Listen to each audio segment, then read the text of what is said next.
So you want a tear-proof bridal under eye tutorial? I'm glad you asked. So let's get our foundation on. All right, my friends. But I'm going to stop that foundation and I'm going to point to it once I get to it. I feel like it's just going to be easier for me to point to it.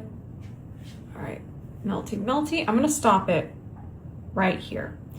I'm sure most of us know that we want as little product under here as possible, but we also, even though what I'm using are similar in formulas, I'm using this foundation, by the way. I love this foundation, and this is the concealer, the double wear that we're going to use. It still helps when there's not too much of each formula fighting. So we're going to leave this as bare as possible, and I'm just going to put on a little bit more foundation, but you see that we're stopping at about right there. I'm still going to do color correcting. I feel like a lot of us are going to want to color correct, so I think it's important that I teach you to use a very small, dense brush. This might take a second, but it's really going to help with the layering and the wear time and not creasing. Remember, a fine line is different than creasing. I have videos on that, my friends. I would go more into detail, but you could search my name in that.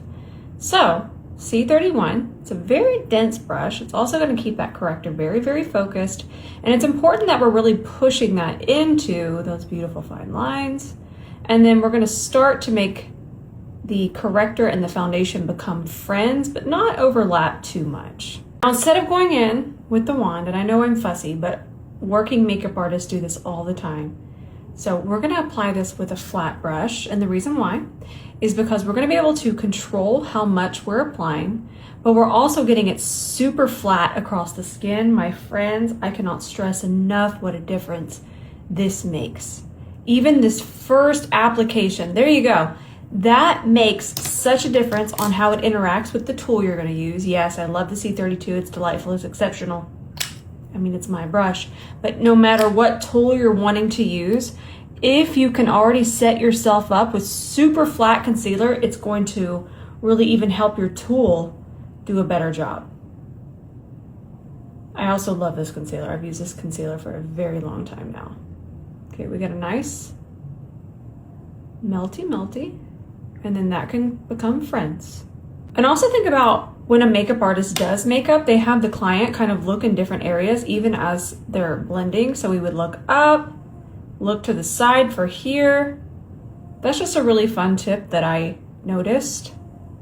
Really does make a difference, and it's very, very easy to do. Okay, we got that. This concealer's a little bit light on me right now, but I think we'll be able to make it work. If you're really struggling with creasing, I promise a dense brush really would make quite the difference. But I'm going to give you a tip because I'm not here to just yap about the brushes. Proud of them, but it's never going to be my main focus, my friends. So just blend out your concealer and see how I'm avoiding kind of through here. Right here is okay. We don't mind that as much. But what I'll do is I'll take a liquid shadow very close to my skin, and I'll apply that because this is self-setting, completely self-setting. A liquid shadow is as self-setting as it gets. So we'll continue to blend here. Let me look over here. It's harder to see this eye. And then I'm gonna wipe off my brush, and this is such a good tip. Ugh, I love it so much. And then just take the side and just press that in. And then essentially you're getting coverage, but it's a completely self-setting formula.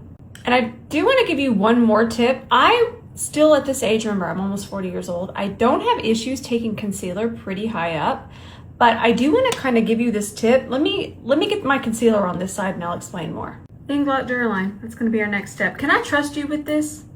Are you going to use too much and just have this melt everything away? I have to be able to trust you. This is tricky. It is a little tricky. For each under eye, we're just doing one drop. All right? I want you to get this super-duper even. The super-duper part is very important across your hand. All right, now the next thing we're gonna do for this is I'm just gonna reach for a puff. And this is not something I recommend for every day. This is definitely a special occasion. And we're gonna get that on the puff. Does the puff feel wet? No, it cannot feel wet. We don't want that. That's when it turns into a mixing medium and melts. Okay, now we're gonna take our puff with our Inglot Duraline, and it's super important that it's super thin. And you could do this all over your face. I'm just gonna do the under eye for time purposes. I've taught this before. If you want to search my name in Inglot, I'm even going to wipe my puff off on my makeup towels, Sheila. Grab some more, and you see it's not separating, it's not patching. We're just making sure it's super even underneath our eye. Now you don't have to hurry, but we're going to do a preset. I always see videos of my makeup and how flawless it is before I add powder. You have to kind of get, if you're wearing a lot of concealer, in a lot of these videos I see they are wearing a lot, like me, I'm not pointing fingers that way. I love concealer, put it all on me. But when you're trying to apply powder all at once on top of that, that's when we start to get the... So if we're doing a light preset, fluffy brush like this one, just some light taps. I'm not fully set, but now I'm ready for a puff. And now I can go in and really lock all of that in. Singing, it needs to be done. It's not optional.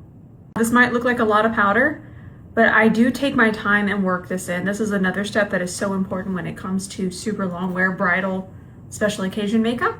So just really, really work that in. I feel like I'm being a little bit more sassy towards you this tutorial, but only because I care for you and I want you to get this right. And if we miss a few steps, we could run into absolute chaos. So remember, if I scare, it's because I care.